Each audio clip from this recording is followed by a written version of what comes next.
All right, guys, first up today, we have our front foot elevated split squat. So what I have here is just a couple towels stacked on top of each other, just enough to give me maybe 3-4 inches of height off the ground.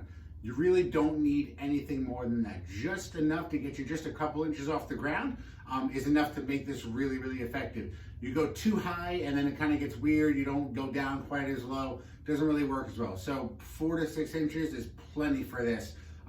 Books, a small step stool, anything like that.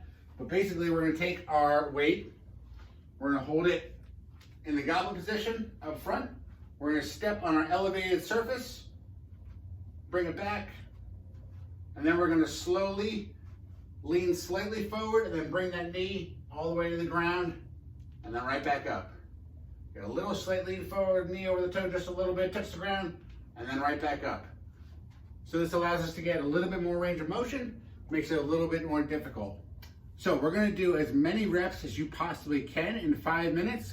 You must match your reps on each leg. So if you do 20 total reps on your right leg, you have to do 20 total reps on your left leg. You can go 1 and 1, you can go 3 and 3, 5 and 5, doesn't matter, just as long as you hit the same amount of reps on each leg within the 5-minute time frame. All right, guys, next up we have our single leg deadlift. So I'm gonna start off with my right leg as my working leg. So I'm gonna pick this up with my left hand. So we're gonna do the opposite hand of whatever leg it is that we're working. We're gonna get up nice and close to our kettlebell or dumbbell. Stay nice and tall. I'm gonna slowly hinge back, keep my back foot in line with my torso until I reach down and hit my kettlebell, and then stand tall. Then I'm gonna slowly go right back down with the weight in my hand, keep my feet level with my chest, touch the ground, and then come right back up. So we can get a little bit of knee bend going forward. We still wanna hinge the hips back.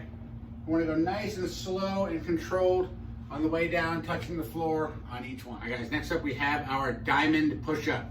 So a diamond push-up is just the positioning of your hands. We're gonna make a diamond with our hands. You can either touch your fingers together or have them a little bit apart, doesn't matter, just as long as they're not too far apart. We're gonna get down in our push-up position, keeping the abs on, everything is nice and tight. We're gonna go all the way down, nose touches the floor, and then right back up. These are a little bit more difficult than regular push-ups. The close grip makes it a little bit harder, so make sure you take these nice and controlled. All right, next up we have our single arm dumbbell front raise. So you want to go with the light dumbbell for this one. I have a 10-pound club here that I'm actually going to use and it works quite well. So I'm going to stand nice and tall. I'm going to lock my shoulder in my back pocket. Thumbs are facing towards the wall, and then all I'm going to do is just reach it right about shoulder height. And then really nice and controlled all the way down. I'm thinking about locking my shoulder back and down throughout the entire movement. I don't want my shoulder to come out front here. We want it to be nice and stable the entire time. Very controlled on the way up and down. And next up we have our dumbbell overhead tricep extension. So you're gonna use both hands for this. So you can grab your dumbbell or kettlebell. You wanna hold it behind your head so your elbow is about level with your forehead. And then we just press it up. My elbows are locked in the entire time. I'm not letting them travel forward or backward.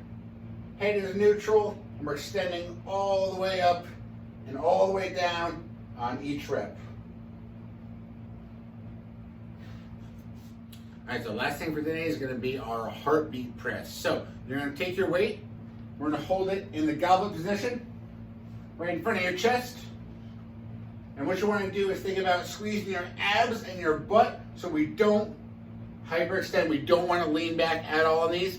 In fact, even if it hurts, if it might hurt your back just a little bit, you can actually lean forward just a little bit, take a little pressure off the back. We're just gonna press it straight in and out from your chest. Very controlled, very stable, right back in and out from the chest.